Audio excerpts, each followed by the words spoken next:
El contenido del siguiente programa es ajeno a Universidad 92.1. Los comentarios u opiniones son responsabilidad de las y los productores. Enfrentamientos verbales dentro de la política partidista ataca al hombre y no a sus ideas. Aquí nosotros lo hacemos desde la academia, con base en la investigación. Lo hacemos por la radio, pero sobre todo lo hacemos políticamente hablando. Políticamente hablando. Amplía tu información. Un análisis profesional, académico y formativo de la realidad social, económica y del Estado. Ahora, políticamente hablando. Al aire. Porque la política es inherente al hombre. A continuación, transmitiendo por Universidad 92.1. Ideas políticas que suenan. La libertad de decir las cosas como son. Muy buenos días, amigos y amigas. Gracias por acompañarnos en una nueva edición de Políticamente Hablando, este espacio de la Escuela de Ciencia Política de la Universidad de San Carlos de Guatemala, a través del cual realizamos un análisis crítico de la problemática nacional e internacional, con el objetivo claro de promover y fomentar el debate dentro de la sociedad desde una perspectiva académica y con un pensamiento de análisis crítico. Este programa es coordinado por el doctor Mario Roberto Morales, quien hoy no se encuentra con nosotros en cabina debido a una actividad que está realizando fuera de la ciudad. Sin embargo, pues es para mí, Carla Roldán, un gusto estarlos acompañando en este análisis del día de hoy y pues contar con su sintonía y con su participación a través de las diferentes vías de comunicación que ya tenemos disponibles. También quiero recordarles, como todos los jueves, que tenemos para ustedes nuestras redes sociales abiertas para sus comentarios y participación. En Facebook nos encuentra como Políticamente Hablando y en Twitter como SP-USAC. También podemos recordarles que tenemos disponible en la web el programa. Si usted no lo puede escuchar a través de la frecuencia de FM 92.1, entonces también tenemos disponible el www.radiousac.tk y ahí también puede ver el desarrollo del programa y conocer a nuestros invitados. Asimismo, los programas quedan posteriormente disponibles en nuestro sitio electrónico www.politicamentehablando.net para que usted pueda pues compartirlos, analizarlos y que también tenga un recurso adicional y una herramienta académica.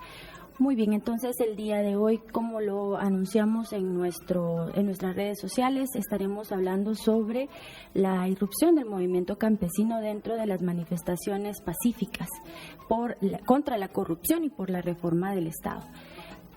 Tenemos como invitados, pues ya acá en cabina se encuentra con nosotros el licenciado Álvaro Caballeros. Muy buenos días, Álvaro. Sí, buenos días. Un gusto nuevamente estar acá en este programa Políticamente Hablando de la Escuela de Ciencia Política de la Universidad de San Carlos de Guatemala, y siempre admirando el trabajo que ustedes realizan también, ¿verdad? Y con muchas ganas de aportar desde la mirada de la sociología, ¿verdad? Sobre un tema tan importante como el que estamos viviendo en la actual coyuntura política guatemalteca. Muchas gracias, Álvaro. También nosotros agradecemos que nos acompañes de tan temprano y también recordarles que tenemos disponibles los números a cabina, el 2207-9017 y 2207-9018.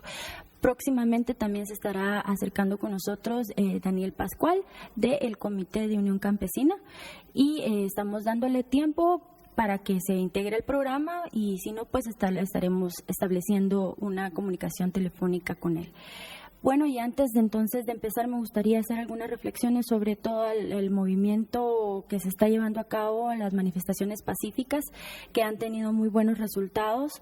Ayer precisamente se conocía la noticia de que se había dado trámite al proceso de antejuicio por parte de la Corte Suprema de Justicia y que ahora pues quedaría en manos del Congreso darle la continuación a este trámite.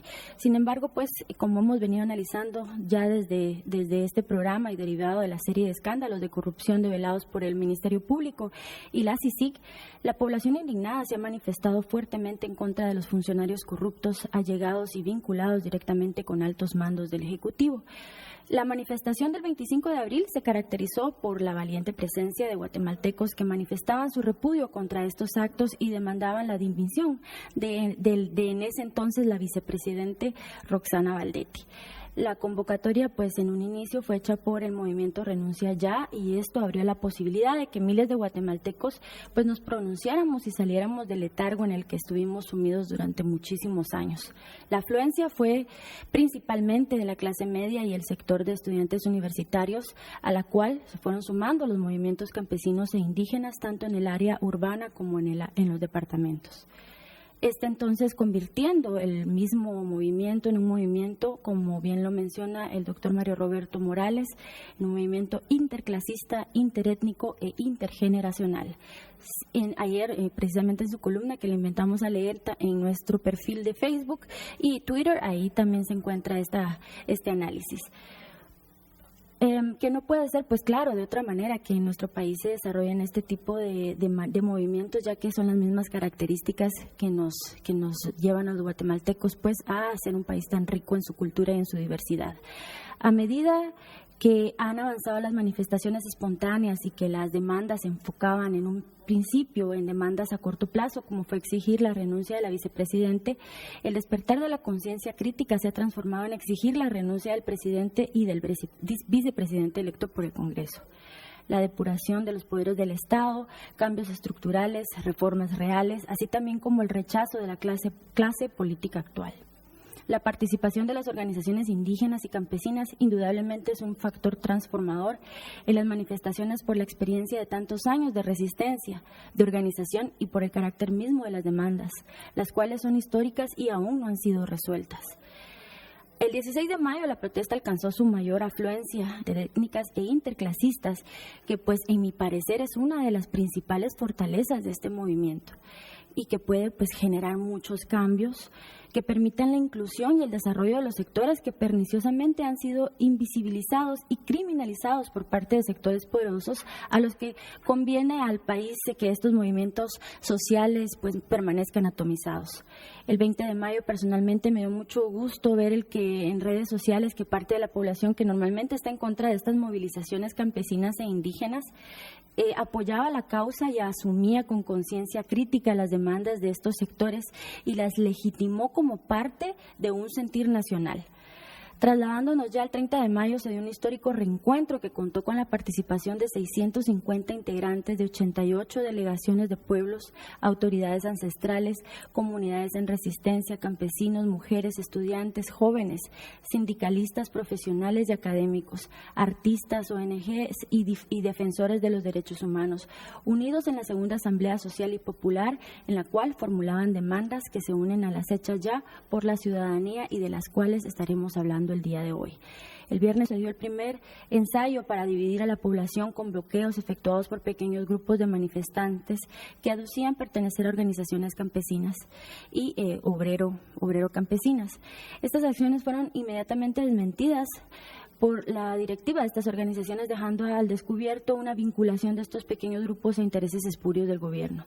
El movimiento sigue fuerte y en la última concentración frente al Palacio se suman a las protestas también pancartas contra la intervención que el país estadounidense, que Estados Unidos a través de su embajada y de su embajador ha tenido en la crisis actual, cuyo papel en un principio dio el beneficio de la duda, creyendo que se apartaría del proceso democrático y transformador que como pueblo necesitamos, merecemos y demandamos.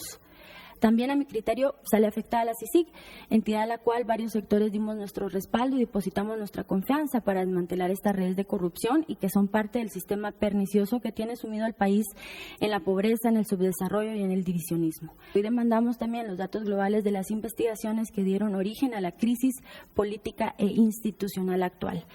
Espero entonces que las demandas sean atendidas por este organismo y por la comunidad internacional. Y como ya les comentábamos, pues el día de ayer trasciende la noticia de que la Corte Suprema de Justicia da trámite al antejuicio contra el presidente, dejando al Congreso nuevamente en la mira de los ciudadanos por las acciones que se tomen. Esperemos que el presidente haga efectiva su renuncia, al igual que lo hizo la ex vicepresidente. Y ya sin más preámbulo, entonces, vamos a entrar ya en materia de análisis y tengo el gusto de presentar entonces nuevamente a nuestro invitado, el licenciado Álvaro Caballeros, quien nos acompaña en representación del Instituto de Estudios Interétnicos IDEI. También es profesor catedrático de la Escuela de Ciencia Política. Muy buenos días, Álvaro. Sí, buenos días. Realmente fue interesante escuchar ese análisis que usted plantea y que nos, digamos, evoca una serie de dinámicas, manifestaciones, propuestas, movilizaciones que se han realizado en Guatemala, en toda la República, con su mayor expresión en la ciudad de Guatemala ante el escenario, digamos, del Palacio Nacional, la Plaza de la Constitución, que son dos íconos, digamos, únicos para la sociedad guatemalteca, habrá dos elementos de la identidad política y nacional que condensaron de alguna manera ese momento histórico tan importante al cual estamos asistiendo, porque por primera vez en la historia de la transición a la democracia que en Guatemala venimos viviendo desde 1985 a la actualidad, la ciudadanía sale a las calles y cuestiona el sistema político guatemalteco, ¿verdad?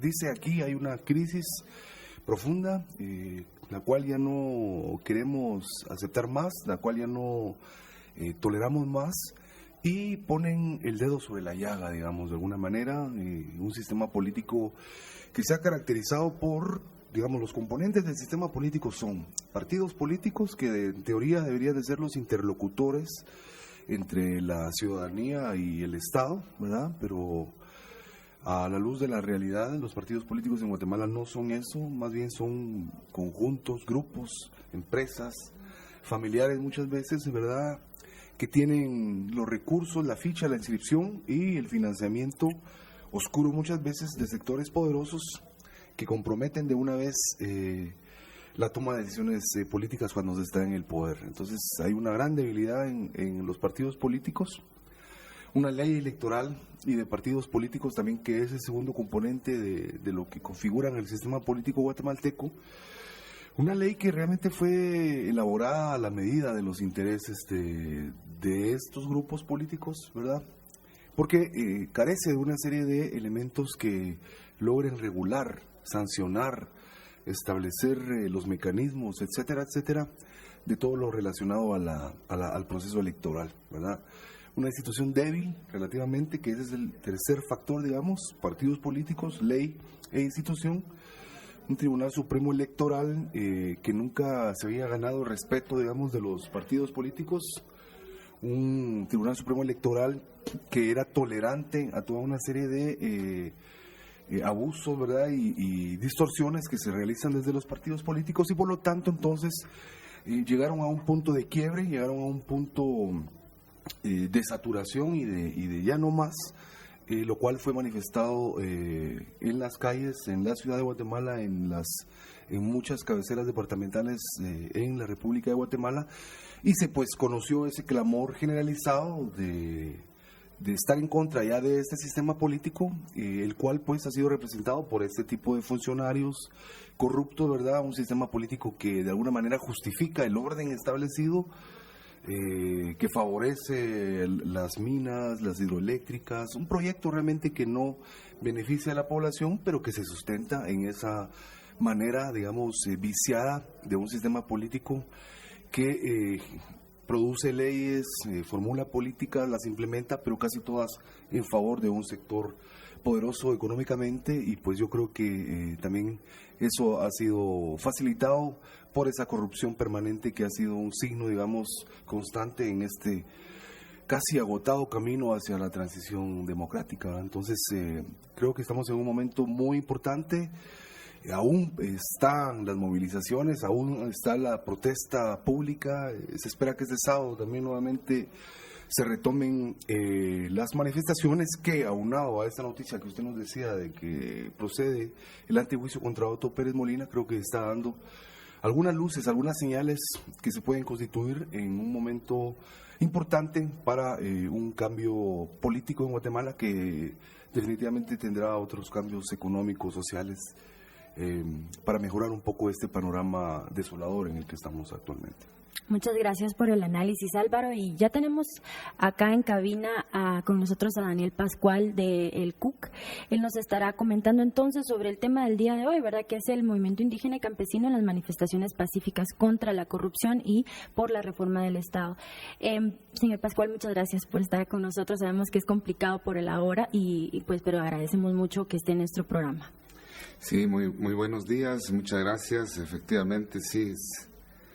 Importante estos espacios.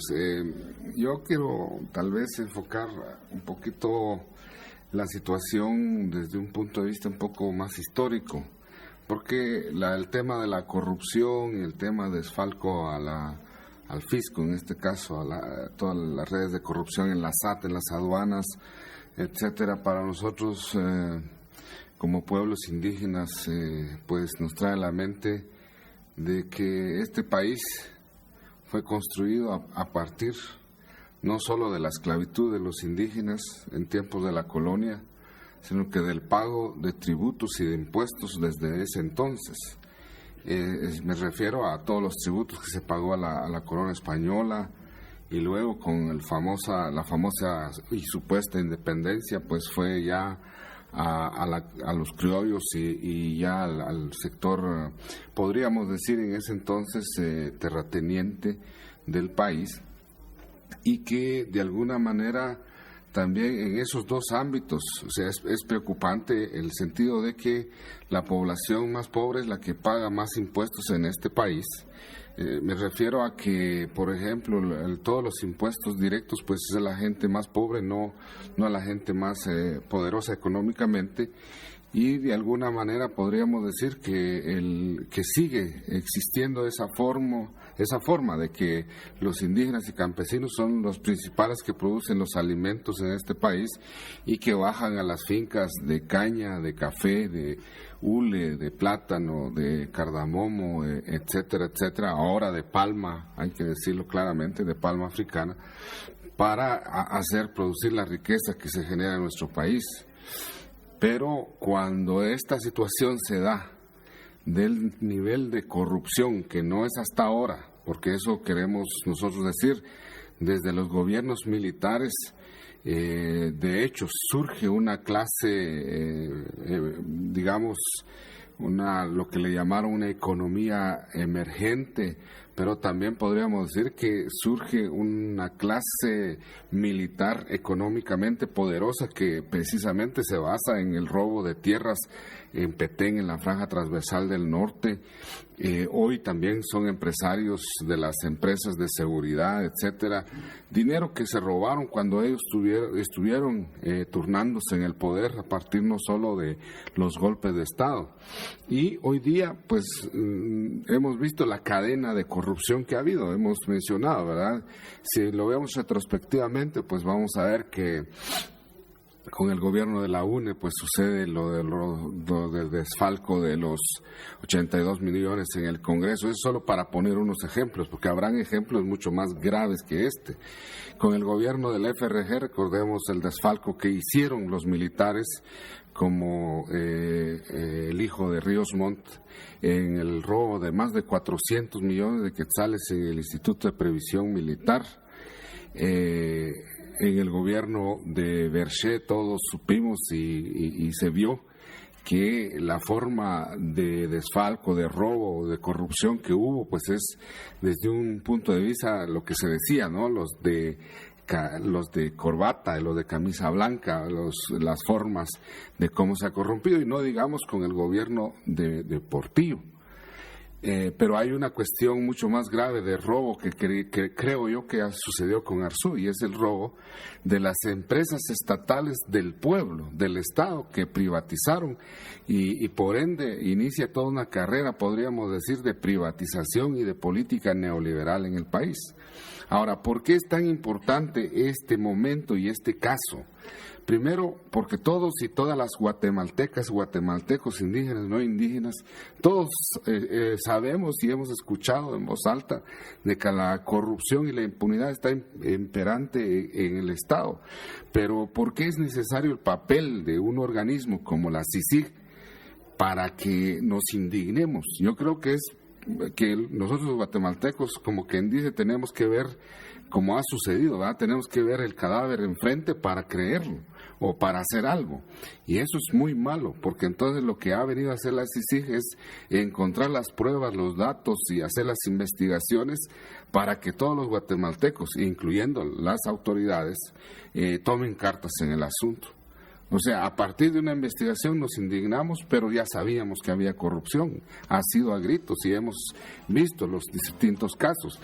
Pero creo que entonces, en este momento, lo que deja sumamente a la vista es que el tema de la corrupción es un tema estructural que carcome no solo los huesos, sino que los tuétanos del Estado guatemalteco, pero que comienza esencialmente porque indigna a la población y porque tiene impacto en el tema electoral, en los partidos políticos, porque es a raíz de cómo se hace política en el país, cómo se estructuran los partidos políticos, es que se permite ese nivel de corrupción. Cuando vemos de cómo reparten láminas, alimentos, bolsas, etcétera, esa es una fuente que después ellos tienen que recuperar financieramente y que lo que hace es mantener mendigos a la sociedad guatemalteca mientras ellos se roban la mayor cantidad. O sea, hay que hacer un profundo análisis socioeconómico, sociocultural, porque creo yo que al final, y con esto termino diciendo, que al final la gente más pobre de nuestro país, la que hace que este país tenga sus alimentos y que generemos riqueza con toda la producción y todas las divisas que ingresa al país, somos los más afectados en el nivel de corrupción porque son los que no le llega la educación, la salud, la vivienda, el empleo, y entonces somos triplemente castigados y por eso, con mucha razón, hay que indignarse más. Muchísimas gracias, señor Pascual. Vamos a ir a nuestra primera pausa y a escuchar noticias del informativo. No cambie este programa. Una radio grande entre las del mundo. Universidad 92.1. Ideas que suenan. El país está sufriendo el bombardeo de contenidos alterados y desinformación constante. Y para contrarrestarnos, actualizamos la información de verdad. Ahora, resumen informativo. Actualizando la información. En Guatemala. Buenos días, es momento de un avance noticioso. Agentes de la Policía Nacional Civil reportan la captura del supuesto narcotraficante Manfredo Cordón. Inspectoría General captura a 4 agentes de la Policía Nacional Civil sindicados de los delitos de robo agravado y abuso de autoridad. Los agentes son Kervin Joel Martínez Blanco, José Francisco Vázquez Puac, José Alberto Cámbara Santos y Víctor Manuel Montt Morán. Actualizando la información mundial. Sectores de la oposición en Ecuador siguen haciendo llamado a la violencia, tratando de convencer a la población de rechazar la ley de herencia que propuso recientemente el presidente de la nación suramericana, Rafael Correa, ante la Asamblea Nacional para tratar de aplicar una medida reivindicatoria que permita la redistribución justa de la riqueza en la nación. El presidente de Ecuador, Rafael Correa, informó este jueves que durante la segunda cumbre entre la Comunidad de Estados Latinoamericanos y Caribeños, CELAC, y la Unión Europea, ambos bloques acordaron aumentar la cooperación entre sí, por lo que en adelante se realizarán intercambios concretos de talento humano, becas y tecnología para avanzar hacia el desarrollo. Esté pendiente de más noticias en el siguiente avance a las 9 horas. Resumen informativo. Una actualización a los contenidos noticiosos, sin alteraciones ni enajenaciones. Universidad 92.1 FM. Información e ideas que suenan.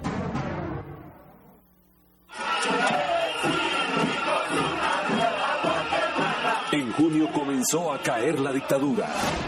En junio, también la estudiantina une sus voces a otras.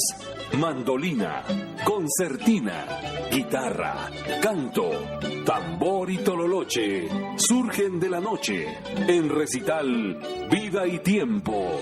45 años de canto popular estudiantina de la USAC. 6 de junio, Gran Sala Efraín Recinos, Centro Cultural Miguel Ángel Asturias. 13 de junio, Salón de Actos Paraninfo Universitario. 17 horas. Entrada libre. Parqueo gratuito y seguro. Universidad 921. Ideas que suenan. La Universidad de San Carlos está consciente de que el ser humano no solo es lógico, histórico, humanista, creativo, científico, sino es también estético. De ahí que la Facultad de Odontología sea la única con facultad para tratar estéticamente su dentadura. Así lo demuestran 387,000 tratamientos dentales equivalentes a 12 millones de quetzales destinados a la población guatemalteca. La gente que sonríe con libertad y la Chabela nos lo recomiendan. Facultad de Odontología desde 1895, sirviendo a la sociedad guatemalteca. Difundimos el conocimiento científico, tecnológico, histórico, social, humanístico y antropológico en todas las ramas del saber. Y en el medio exclusivo para oír. Esta es Universidad 921 FM. Ideas que te suenan.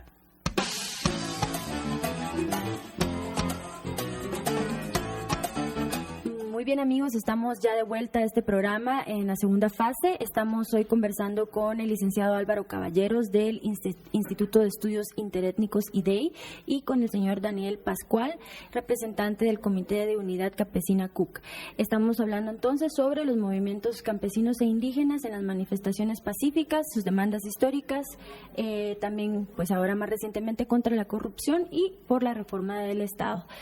Ahora vamos a iniciar el bloque hablando sobre cómo es la participación del movimiento campesino e indígena con otros sectores, cómo se lleva a cabo esta asamblea, pues la segunda asamblea popular, social y popular, y cuáles son las demandas específicas que se tienen.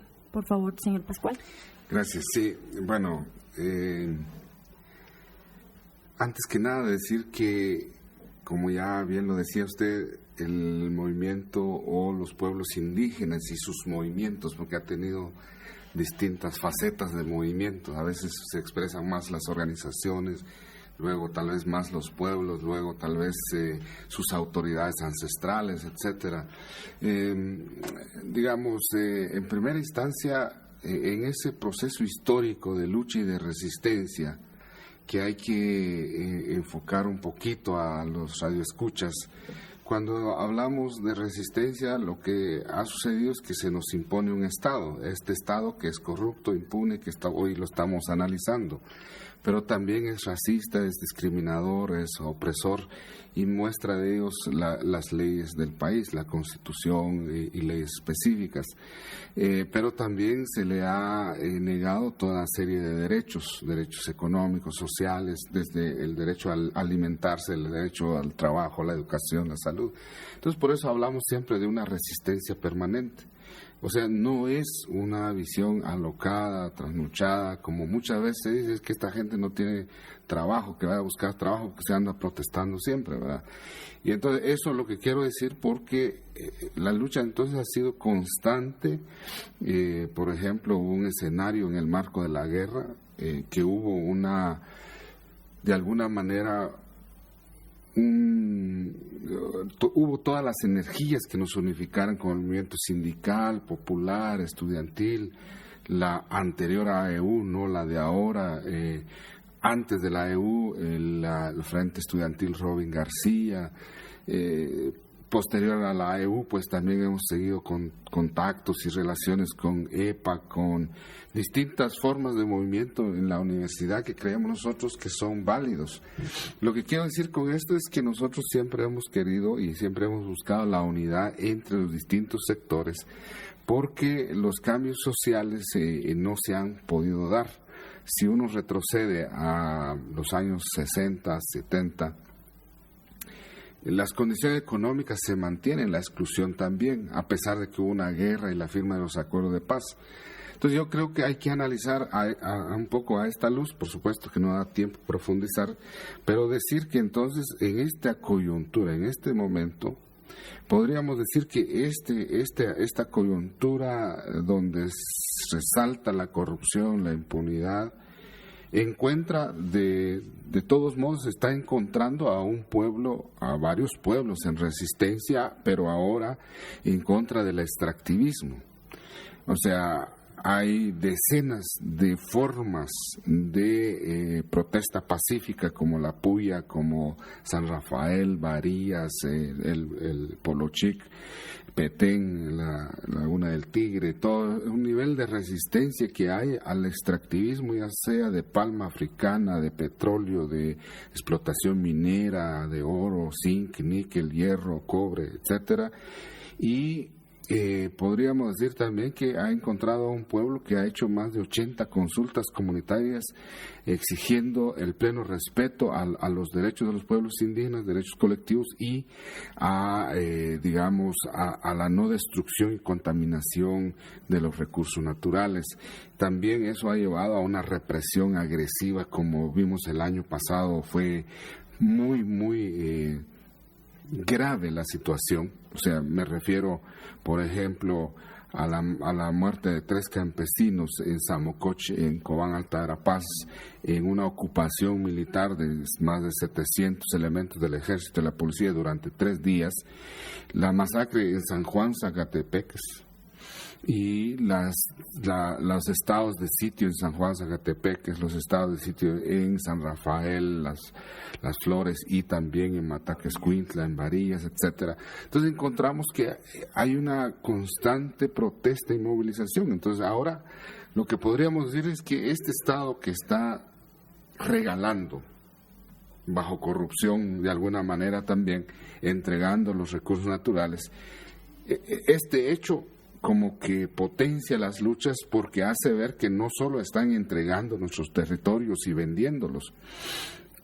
sino que también se están robando los fondos del Estado. Entonces, por decir así, hay un encuentro de 2 indignaciones, uno que es histórico, que es de los pueblos, y otro que es reciente, de la clase media. Entonces, lo que hay que comprender aquí es que se necesita que estos se encuentren, que estas indignaciones, que estas formas de pedir cambios se encuentren, porque hay una lucha histórica y hay una lucha muy reciente, y ahí vale la pena mencionar cuando se pregunta ¿y dónde están las organizaciones indígenas y campesinas? La respuesta que yo le di a un par de personas es que siempre hemos estado ahí. Y ahora lo que pasa es que ellos se ven los días sábados, que es importante, yo no estoy desmeritando estas luchas los días sábados, pero las luchas de los pueblos indígenas han sido permanentes. O sea, no es solo sábados, es todos los días, es todas las horas, hasta incluso horas de la noche. Y la importancia, ¿por qué encontrarnos ahora? Porque creo que los 2 procesos cuestionan al mismo Estado. Uno está cuestionando los problemas estructurales, si quieren, que tienen que ver con derechos colectivos de pueblos indígenas, que tienen que ver con los recursos naturales, con el ambiente y con el futuro verdadero y científicamente demostrado de las futuras generaciones. En cambio, esta indignación a partir de toda la corrupción, lo que hace, digamos, es cuestionar, sí, el tema de las estructuras del Estado, de cómo se ha hecho este Estado, pero el planteamiento de los pueblos indígenas lo que cuestiona es el Estado en toda su expresión. Y entonces, por eso, cuando las luchas se juntan de los pueblos indígenas, campesinos, con los de los urbanos, podríamos decir, viene con mayor energía la petición de cambios estructurales, no solo la reforma a la ley electoral, sino que la necesidad de ir a una Asamblea Nacional Constituyente que permita cambiar profundamente la Constitución, que permita replantearnos al Estado mismo, a sus instituciones, las leyes, y por ende lo que plantea es un cambio profundo. Pero ¿por qué venimos con esa energía? Porque hemos hecho congresos, asambleas, encuentros, procesos de formación, y hay un nivel de conciencia mismo de la población del campo que se necesitan estos cambios. Incluso podríamos decir que tenemos muchos planteamientos que se quedaron en el vacío con los acuerdos de paz y que hoy se pueden retomar, pueden potenciar una propuesta de cambio estructural del Estado. Y ahí es donde creo, y con esto voy concluyendo esta oportunidad, de este parte del programa, en decir de que ahí es donde cabe perfectamente la convocatoria de la Asamblea Social y Popular, porque, digamos, nosotros carecemos de esos espacios de encuentro del movimiento estudiantil, sindical, popular, religioso, indígena, mujeres, jóvenes, campesinos, etcétera, y que el primer paso que se dio en la primera asamblea fue hacer casi una hoja de ruta, desde plantear unirnos a la renuncia, a la petición de renuncia, solicitar que se aplique la ley de extinción de dominio para recuperar el dinero y también hacer las reformas a esta ley para que este dinero vaya a educación, salud y alimentación. El tema de la exigencia a la CICIG que entregara o que informara sobre quiénes son las empresas corruptoras, porque creo que esa es la otra parte de este informe que no ha salido todavía y que urge a la población, porque no son solo los 1.000 millones. Los 1.000 millones se fueron a las cuentas de los funcionarios públicos, desde la vicepresidenta hasta todos los funcionarios de aduanas, pero lo que no han pagado las empresas, según tenemos entendido, puede sobrepasar los 4.000 millones de quetzales, que ellos no pagaron al fisco, y los 1.000 millones sí pagaron, pero como quien dice, para no pagar esa cantidad. Entonces, el dinero que estamos hablando es sumamente alto y que se necesita que ese dinero vuelva. Por el otro lado, se habló también que se exija a la CICIG el informe de las fuentes financieras de los partidos políticos, y se dijo desde ese entonces, me estoy refiriendo a la primera asamblea del 28 de abril recién pasado, en donde se habló de la necesidad de reformar la ley electoral de partidos políticos para poder llegar a la Asamblea Constituyente. Lo que se dio ahora el 30 de mayo con la segunda asamblea en la Universidad de San Carlos fue el gran encuentro con el movimiento estudiantil, de juventud, de arte, académicos, que se incorporaron a la asamblea, en donde ya estábamos organizaciones feministas, campesinas, indígenas, de autoridades, etcétera. Entonces hay un boom, podríamos decir, en esta asamblea del día 30 de mayo, que hoy se va a reflejar en el interior, porque ya se están convocando, todos los departamentos están convocando a hacer sus propias asambleas sociales y populares en los departamentos. Y el objetivo que hay que mantener, pues es casi que decir, mantener la petición de renuncia, pero profundizar el tema de las reformas a la ley electoral y, por supuesto, con mayor fuerza exigir la Asamblea Nacional Constituyente.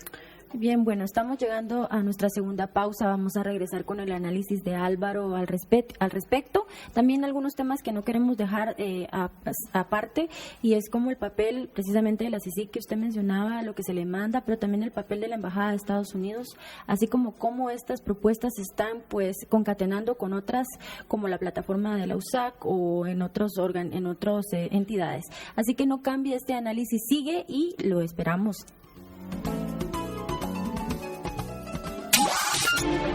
Nacimos con una visión académico-política, propositiva, vinculante, socialmente comprometida. Que la única institución que puede sacar adelante a nuestro país es la Universidad de San Carlos. Y radiofónicamente auditiva. Esta es Universidad 92.1 FM. Ideas que suenan.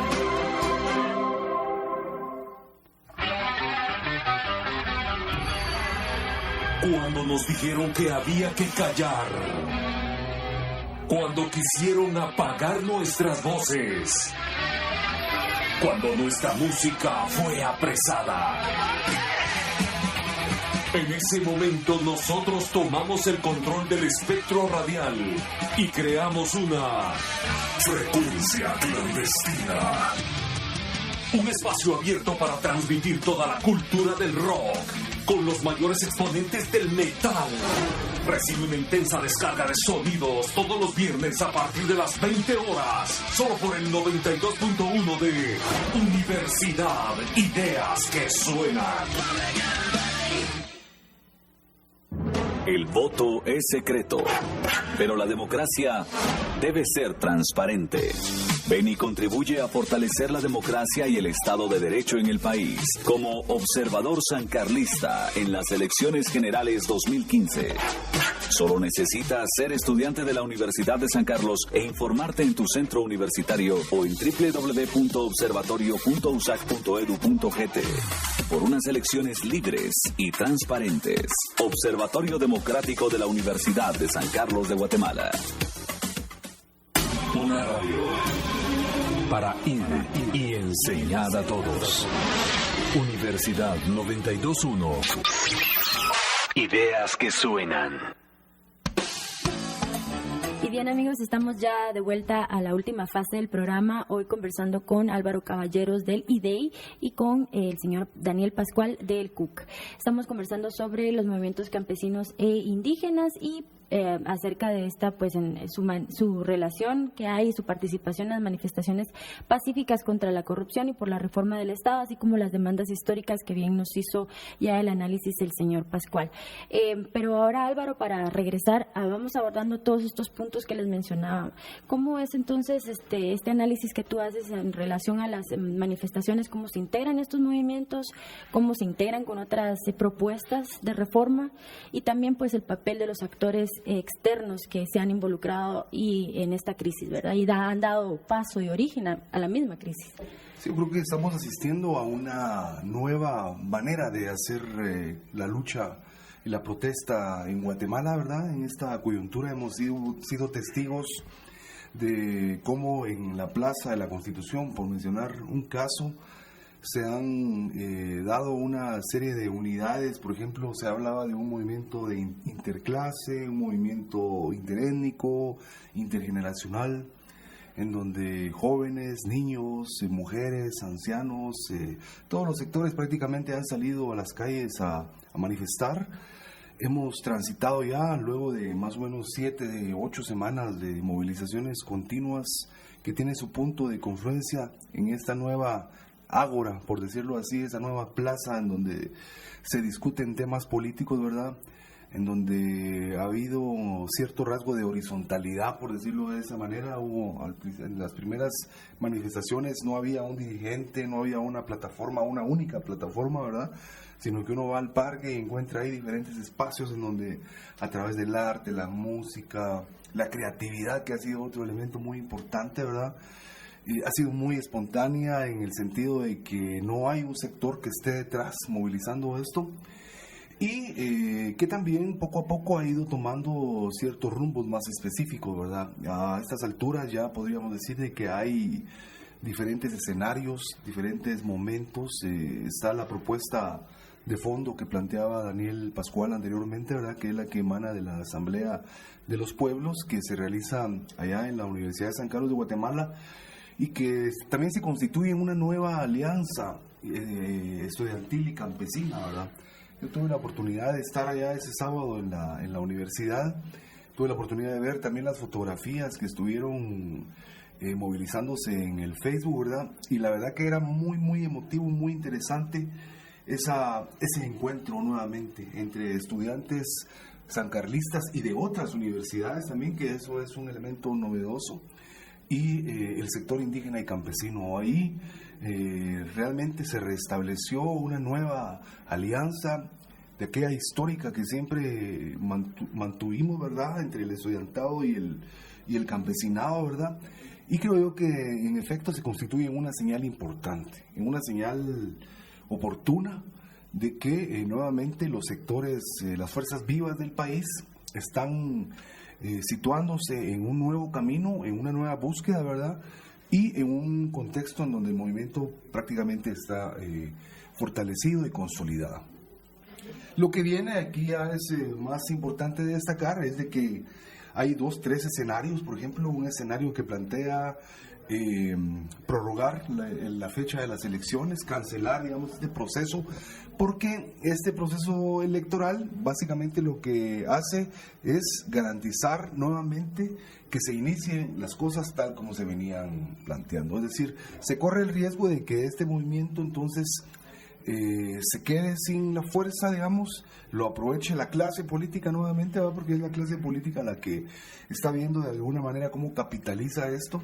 Y en ese sentido, las mesas que se han hecho en el Congreso, otros espacios en donde se están discutiendo, digamos, las demandas de los diferentes sectores de la ciudadanía, requieren, digamos, de un horizonte estratégico, de una hoja de ruta que nos permita claramente y mejor, si de manera unificada, seguir gestionando esos cambios profundos, digamos, que demanda la sociedad guatemalteca, porque está claramente demostrado que este sistema político clientelar, corrupto, financiado por intereses transnacionales, oligárquicos, etcétera, etcétera, es el que permite que se siga reproduciendo ese orden de cosas que afecta a los intereses de las mayorías en Guatemala. Por ejemplo, que las minerías se instalen independientemente de la negativa de la gente, que se impongan modelos económicos que no son de desarrollo, eso las comunidades lo plantean muy bien,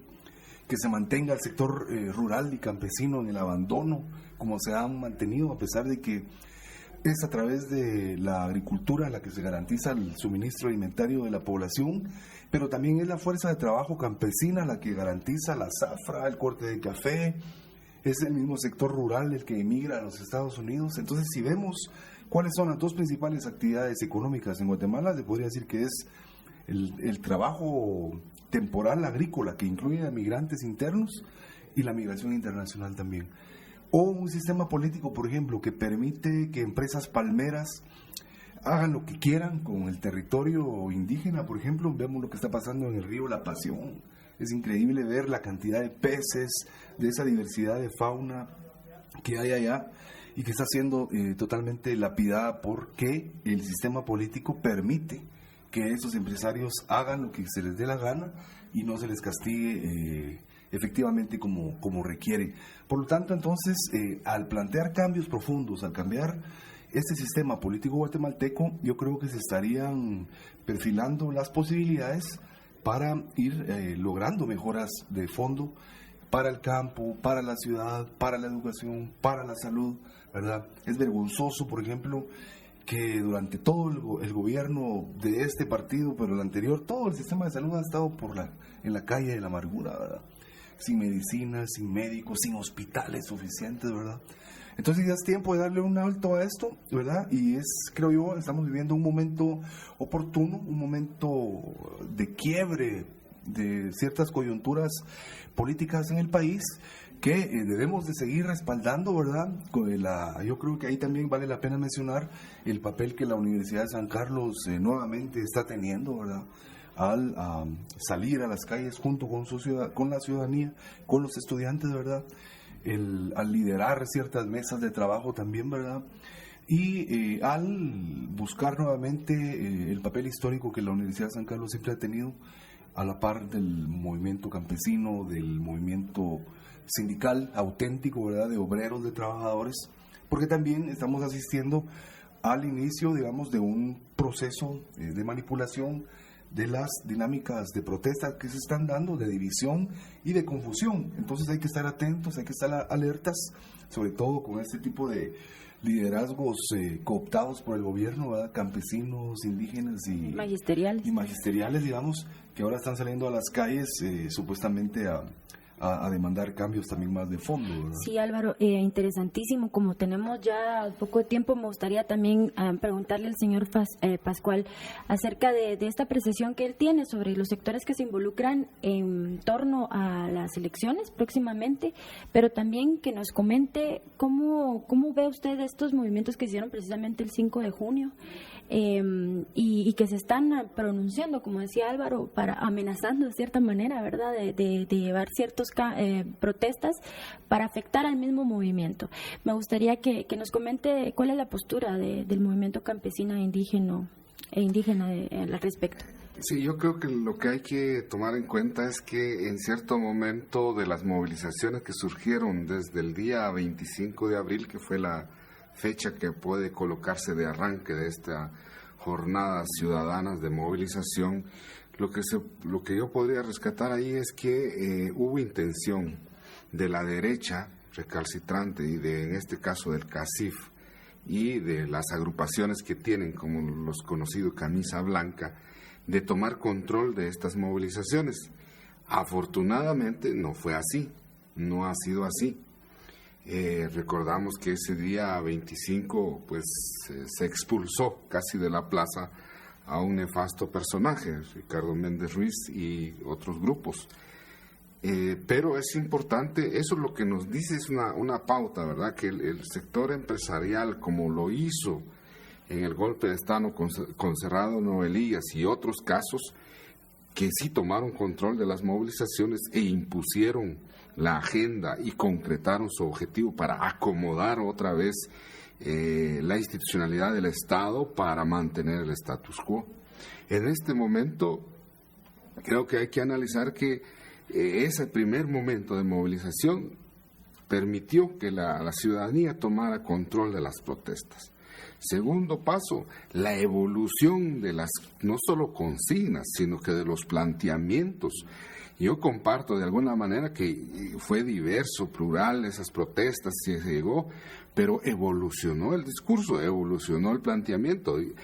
Comenzó desde renuncia ya, luego pasó a pedir, a cuestionar a la clase política, porque eso es importante, esos movimientos que se le ha dado poco importancia, pero que son tan importantes, los movimientos de arte que comenzaron a no solo limpiar lo público, sino que a pintar y colorear con dibujos y muchos lemas excelentes para el país, que nos ha provocado, podríamos decir, el pensar que hay, digamos, hay un momento que estamos acudiendo como que fuera una nueva primavera, en donde la población toma la iniciativa, la ciudadanía cuestiona este Estado, cuestiona a la clase política y permite y plantea, no solo nosotros como Asamblea Social planteamos el tema de reformar la ley electoral de partidos políticos, sino que también la gente está diciendo que en estas condiciones no queremos elecciones.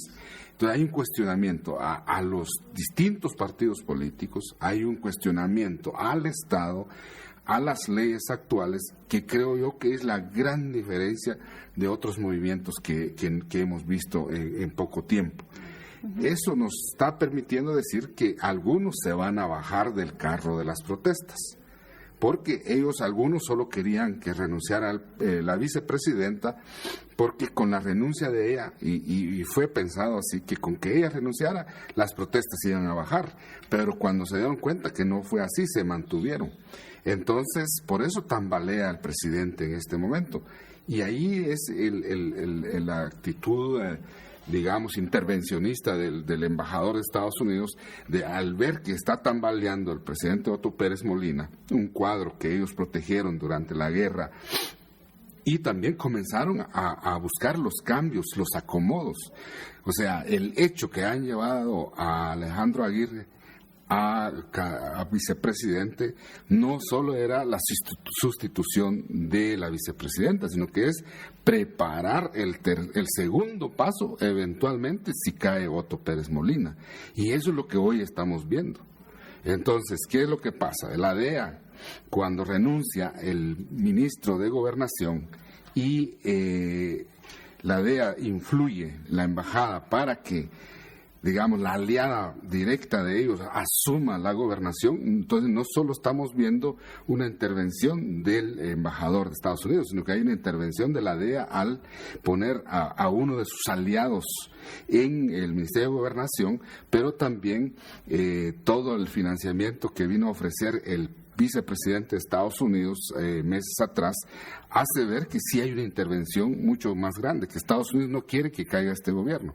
Ahora, la clase política ya la está pensando, porque ellos dicen, si no cae Otto Pérez, las protestas se van a mantener y no van a haber elecciones. Entonces a los partidos les conviene de alguna manera que caiga Otto Pérez Molina para ver si las elecciones van tal cual y no cambia nada otra vez, ¿verdad? Hay un juego ahí. A toda la sociedad guatemalteca le conviene que renuncie Otto Pérez Molina. Exacto, tenemos una llamada, perdonen que los interrumpa, una llamada, le agradezco mucho su brevedad para poder terminar el análisis del día de hoy, que ya estamos casi en tiempo.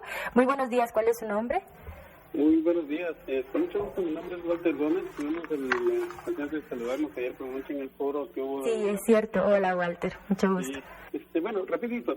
Yo creo que ahora más que nunca es imperativo y necesario ya no solo buscar convergencias y este tipo de cosas, sino una verdadera unidad para poder lograr los cambios que necesita el país. Los cambios son muchos y necesitamos avanzar en muchos temas a la vez, pero creo que la coyuntura estamos en un momento en que podemos empezar a caminar en ese sentido. Y creo que si no empezamos ahorita, este es un tren que se nos vino de una forma espectacular, pero yo creo que estamos en un punto en que se tren está a punto de irse, y si no nos subimos, se nos va a ir, ya no va a venir otro, ni que podamos lograr todos estos cambios. Yo aplaudo mucho las iniciativas y la convocatoria del señor Daniel Pascual. A mí me parece que desde la opción campesina y desde el CUC hay un planteamiento muy interesante y muy sólido, y creo que es al final la más articulada. Por eso es que el señor Pascual, me permito nada más comentarle que yo le dejé un mensaje vía Facebook hablando de este tema, tratando de unir fuerzas, tratando de convocar ya no solo de forma dispersa, porque ese movimiento está muy disperso, está como muy regado de organizaciones por aquí y por allá. Entonces el intento nuestro es tratar de hacer converger todas estas fuerzas, ¿no? Y esperaría por ahí los comentarios del señor Pascual. A mí me parece que estamos ante una oportunidad única, y si la dejamos pasar esta vez, pues ya no vamos a tener otra en muchos años más. Pues ese es mi comentario nada más. Bueno, muchísimas gracias, Walter. Entonces, nos han comentado que llegamos al término de este programa. Pues definitivamente da para más, y como decía Mario Roberto Morales en su columna ayer, precisamente creo que es la unidad orgánica la que se necesita ahorita, evitar la dispersión, evitar la atomización y la anarquía también, de cierta manera, de los movimientos, para que se articule. Yo los dejo entonces solo con un minuto cada uno para despedir el programa. Les agradezco. Sí, muchas gracias, Walter. Precisamente ya había leído el mensaje. Claro que lo tomo en cuenta. Nosotros estamos en este momento en rumbo a ir a los territorios para hacer, no solo dar la información, sino que también hacer los análisis y hacer los planteamientos de las propuestas que tenemos. O sea, van a haber asambleas en el oriente del país, en Petén, en Cobán, Quiché, Huehuetenango, Quetzaltenango, toda la franja del sur. Y va a ser importante, o sea, me refiero a mañana y pasado. Estamos en esa búsqueda de la unidad. Lo que tenemos que hacer, precisamente, como decía Walter, es unificar todos aquellos otros movimientos y ver en dónde y cómo hacemos ese encuentro. Es importante, efectivamente coincido de que no hay que dejar pasar este escenario. Por ende, creo que para contarles, no estamos como Asamblea Social y Popular dentro de la plataforma convocada por el rector de la universidad bajo mandato del Consejo Superior Universitario, pero sí habemos alrededor de 10 personas que coincidimos dentro de la Asamblea Social y Popular.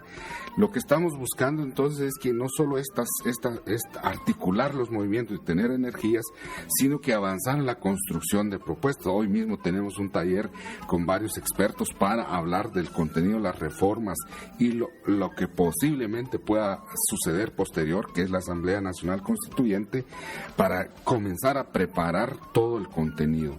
Así que yo quiero decirles que sí respaldamos la plataforma que convoca la universidad, y vamos a estar pendientes de lo que suceda en el Congreso. Sí, yo también, pues definitivamente aprovecho la ocasión para invitar a la comunidad sancarlista, a la ciudadanía guatemalteca, a que no se desmovilicen, a que no crean que esto está llegando ya a un fin, sino que creo, tal como lo anuncia Daniel, ¿verdad? Estamos asumiendo nuevos procesos, nuevas fases de consulta, de asambleas, de escuchar lo que las poblaciones demandan, ¿verdad? Y canalizarlo en estos espacios para que la demanda realmente se convierta también en una propuesta, y esa propuesta en un camino que beneficie al Estado guatemalteco, a la sociedad y a la ciudadanía. Bien, con esto concluimos. Muchas gracias a nuestros invitados, y pues nos vemos entonces el 13 de junio y todos los procesos que se siguen dando, ya sea hoy, mañana, y pues hay que seguir apoyando la movilización. Hicimos un análisis profesional y formativo de la realidad social, económica y de Estado. Desde la academia, con base en la investigación. Y lo hicimos por la radio. Políticamente hablando. Políticamente hablando. Porque la política es inherente al hombre. Los esperamos la próxima semana, solo por Universidad 92.1. Ideas políticas que suenan. El contenido del programa anterior es ajeno a Universidad 92.1. Los comentarios u opiniones son responsabilidad de las y los productores.